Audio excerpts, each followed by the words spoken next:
Hi, my name is Esperanza, and today I want to talk about understanding supporting autistic children in the classroom. This topic is important to me as a mother of an autistic child and a special education paraprofessional. I have seen how much a student can grow when the adults around them understand what support really looks like. My main message is simple. Autistic students are capable, and successful teaching begins with seeing an individual student, not just a diagnosis. The CDC describes autism as a developmental disability, but autism does not look the same in every person. In a 2022 sample from 16 U.S. communities, about 1 in 31 8-year-old children were identified with autism. That number shows exactly why autism matters. But it does not tell the whole story. Some students speak conversationally, while others use pictures or communication devices. Some do well academically, but struggle with transition or sensory overload. Teachers cannot use one approach for every autistic student. We had to learn the individual child. When an autistic student shuts down, repeats a phrase, avoids eye contact, or becomes upset during a transition, an adult may see misbehavior.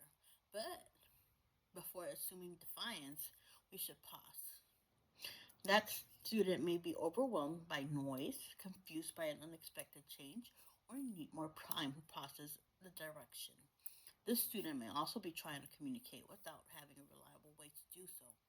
Behavior gives us information. Instead of asking, how do I stop this behavior? We should ask, what happened and what supports might I be missing? Research has identified many evidence based practices for autistic students, including visual supports, prompting, reinforcement, movement, communication supports, and social narratives. In the classroom, these practices can be very simple. Use a visual schedule and warn the student before transition. Give short, concrete directions, and then pause instead of repeating them too quickly. Offer choices, more than one way to communicate.